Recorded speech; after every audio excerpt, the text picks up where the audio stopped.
Yo, what's going on everyone? My name is Damien, also known as QB. How's everyone going? If you guys don't know me around here, I talk about basketball. I'm trying to at least every single day. Without further ado, let's get stuck into it. No bullshit today. Just like and subscribe if you want to see NBA content, and let's get straight into it. We got absolutely blessed with two thriller game ones today in the second round. Boston Celtics versus New York Knicks, and the OKC Thunder hosting the Denver Nuggets, and both of them were fantastic games. We'll start off first by analyzing and dissecting the Boston and New York game. You live by the three, you die by the three. I'll get into the reason why I said that shortly, but let's just go over the stats real quick for these guys. Jason Tatum with 23 points, 16 rebounds if you don't mind, because Kristaps Porzingis only played in the first quarter and actually left with an illness and did not return for the rest of this one. Jaylen Brown also had 23, 19 points for Derek White and 16 points for Drew Holiday, who looked very good, healthy back here in game 2 or game 1 of the second round, should I say. For the New York Knicks, it was much more balanced, or I guess kind of similar teams. OG Anunoby and Jalen Brunson both had 29 points in this one, with Brunson having 5 3-pointers in this game and OG Anunoby having 6, just being an absolute sniper. As you see there, just live by the 3, you die by the 3. Boston Celtics were chucking them things up in this one. They shot 60 3-pointers and only made 15. They missed 45 3-point attempts in this game. In my opinion, that's way too much. The Boston Celtics are too well all-around talented to be shooting that many threes. We've seen what happened with Mike D'Antoni in Houston. They lived by it and they definitely died by it. Jalen Brunson hitting a big-time three there. And the thing about this game, the Boston Celtics had a 20-point lead in the third quarter. And this is where, like I kept saying, live by 3, die by the 3. The three-pointer killed them in this game. They kept chucking up threes when they were up. When you have a big lead like that, you don't need to keep chucking up threes. You just literally have to score. You score, play some defense. You don't want to get too greedy or too ahead of yourselves by just chucking up threes and shooting a very poor percentage. Jaylen Brown, Jason Tatum, and Derek White shot 41 threes between the three of them. That is just ridiculous. Jason Tatum is a too well all-around oriented player to be shooting that many threes. And the simplest way I can put today's win for the New York Knicks, they just quite simply just out-hustled the Boston Celtics to the absolute max.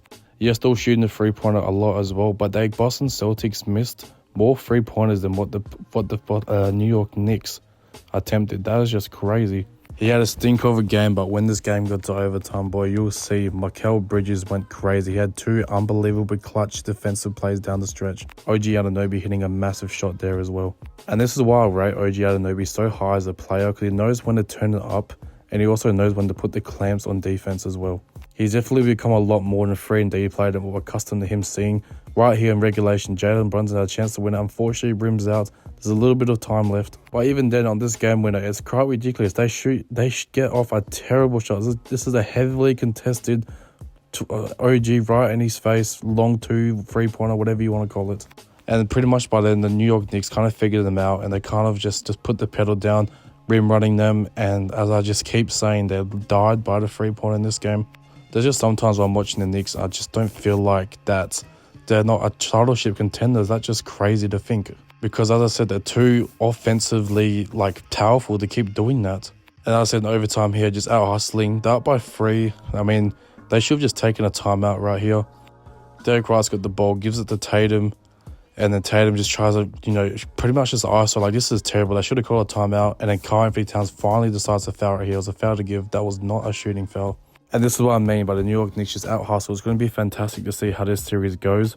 But man, it's just, I will say something about this series so far. There we go. Mikal Bridges gets the game-winning steal, and the game is over. New York takes game 1 in Boston. Are you serious? A very, very impressive win for the Knicks, but is it just as impressive as the Denver Nuggets win over the Oklahoma City Thunder? So Nikola Jokic just doing Nikola Jokic stuff. 42 points and 22 rebounds, a 40-20 game. Are you serious? In the playoffs, Jamal Murray's been on the heater. I mean, especially to start the game, the last 3 games, he's been averaging 9 points in the first quarter. And he started off this way like no other as well. It was looking shaky from the start for the Denver Nuggets. They got out to an 8-point lead, but then OKC Thunder went on a 34-11 run to open that bitch wide up. They got 22 points from Aaron Gordon and a much needed 14 rebounds as well. That was just ridiculous between Jokic and Aaron Gordon. There was 36 rebounds grabbed between them two, which is just crazy. And it would have been such a story. The unsung hero for this game for the Oklahoma City Thunder was Alex Caruso. This man was everywhere. That is a mean poster right there from Aaron Gordon. But man, I just want to say this. If it isn't obvious by now, Russell Westbrook is definitely the Denver Nuggets X Factor.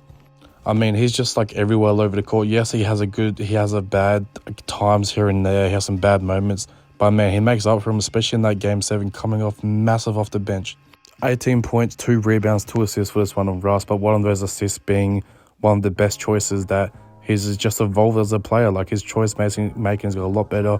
You will see at the play towards the end. For the Oklahoma City Thunder, Shai Gilgeous-Alexander, 33 points, 10 rebounds, 8 assists.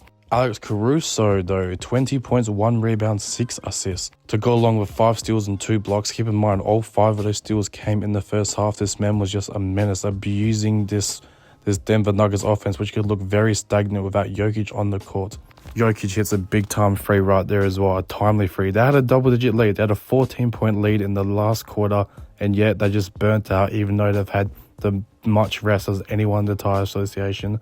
Obviously, not including the Eastern Conference, because it would be the Cleveland Cavaliers as well. That's just a dirty free right there by Jokic. Just Hardenstein, you got to play up a bit more.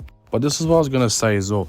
Every team that got their opponent out the way in round 1 nice and early, they've all gone on to lose the first game of the second round. It is still early days. I do think all these great teams are going to bounce back. But it's just, I guess it's just like Russ over rest, I guess. And then obviously the Denver Nuggets come up big in this one, only having 1 day of rest between their last round and the first game of this series. Now, this is just a crazy sequence right here. Look, OKC Thunder up by 1. Look at this. They give an absolute walk to the lane for SGA, who obviously throws it down, and now they're up by 3 points. They elect to foul Aaron Gordon on the free throw line. He brings the game back to within 1. And this is where it gets very, very messy. So Alex Caruso is going to get it in. He's eventually going to get the Chet Holmgren. Chet Holmgren is going to get fouled. This man's going to miss both free throws. Are you serious right now? And this is what I'm talking about right here. This play you're about to see, if that was the old Russ, he's taking that contested layup. But this is how far he's involved as a player. Kicks it off to Aaron Gordon, and really know that's buckets. Aaron Gordon's going to seal this one for the Denver Nuggets. No timeouts for OKC. They shouldn't have fouled up 3, and the Denver Nuggets are going to take game 1. This is just unbelievable stuff. I can't wait to see where these series goes. This has been your boy QB, and I'll see y'all tomorrow. Wow.